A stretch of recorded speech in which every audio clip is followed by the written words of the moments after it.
দর্শক, হামের প্রকোপ ও টিকা দান কর্মসূচির খবরাখবর জানাতে ঝিনাইদহ এবং নাটোর থেকে যুক্ত হচ্ছেন আমাদের সহকর্মীরা। শুরুতে আমরা চলে যাব ঝিনাইদহে, রয়েছেন সহকর্মী সাদ্দাম হোসেন। সাদ্দাম, হাজার হাজার রোগীর খবর পাওয়া যাচ্ছে, এখন আমরা মৃত্যুর সংবাদ শুনছি, তো ঝিনাইদহের পরিস্থিতি জানাবেন।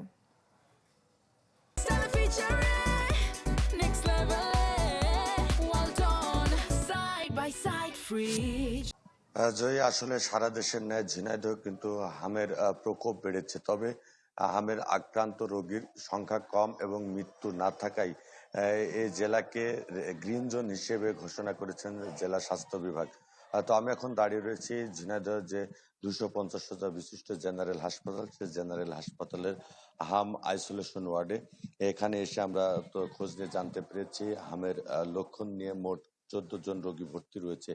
তবে তাদের নমুনা সংগ্রহ করে তারপরে চিকিৎসকরা জানিয়েছেন যে 14 জনই কিন্তু তারা হামে আক্রান্ত হয়েছে।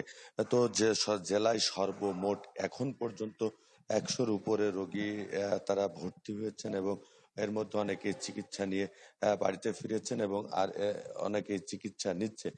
তবে এখন পর্যন্ত কিন্তু জেলা জুড়ে যে হামের টিকার যে কার্যক্রম সেটি কিন্তু চলমান রয়েছে এবং চিকিৎসকরা কিন্তু এই হামের যে রোগীগুলো ভর্তি রয়েছে তাদেরকে তাদের চিকিৎসা পরামর্শ দিচ্ছেন।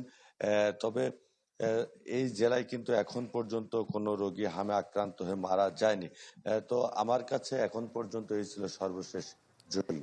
সাদ্দাম হোসেন, ধন্যবাদ আপনাকে। দর্শক, নাটোর থেকে আমাদের আরেক সহকর্মী দেবাশিস কুমার সরকার যুক্ত হয়েছেন। দেবাশিস, একই কথা আপনার কাছেও জানতে চাই, নাটোরের পরিস্থিতি জানাবেন আমাদেরকে।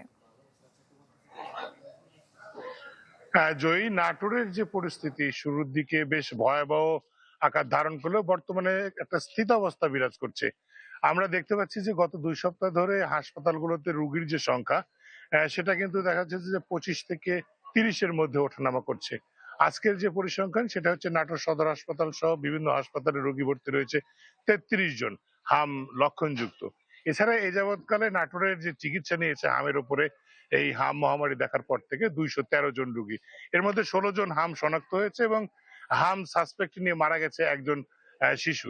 এছাড়া একটি শিশু বাড়িতে জ্বর নিয়ে মারা গেছে, পরিবারের পক্ষ থেকে দাবি করা হয়েছিল তার শরীরেও র্যাশ এসছে। আর এদিকে টিকাদান কর্মসূচির তথ্য যদি বলতে হয় তাহলে বলতে হয় যে নাটোর জেলা, নাটোর সদর যে পৌরসভা এবং উপজেলা রয়েছে সেটা কিন্তু রেড জোনের আওতায় ছিল। এখানে টিকা কার্যক্রম গত 5 তারিখের থেকেই শুরু হয় এবং তারপরে যখন সারা দেশ জুড়ে টিকা কার্যক্রম শুরু হয় সেই সময় নাটোরের যে জেলা জুড়ে যে টিকার যে লক্ষ্যমাত্রা ধরা হয়েছিল সেটা হচ্ছে 1,72,519 জন শিশুকে টিকার আওতায় নিয়ে আসা হবে। তো এরই মধ্যে কিন্তু 70% প্রায় অর্জিত হয়েছে এবং 1,18,500 জন শিশুকে এরই মধ্যে টিকাদার আওতায় আনা হয়েছে বলে সিভিল সার্জন আমাকে জানিয়েছেন। এছাড়া হাসপাতালের যে অবস্থা সেটাতে হাসপাতাল কর্তৃপক্ষ বলছেন যে তাদের দিক থেকে সর্বতোভাবে চেষ্টা করা হচ্ছে এই সমস্ত যারা হাম সাসপেক্ট নিয়ে রোগীরা যারা ভর্তি হচ্ছেন, হাম একটা আলাদা ইউনিট খোলা হয়েছে এবং সেখানে তাদের পর্যাপ্ত ঔষধ সহ সব ধরনের সেবা দেওয়া হচ্ছে। কিন্তু রোগীদের পক্ষ থেকে কিন্তু বরাবরের মতো অভিযোগ করা হচ্ছে যে হাসপাতালের পরিবেশ নিয়ে, হাসপাতালের পরিবেশ আসলে প্রচন্ড খারাপ, এই ধরনের পারস্পরিক পরিষদ দেখা যাচ্ছিল। তবে হাম বর্তমানে স্থিতাবস্থা রয়েছে। জয়ী।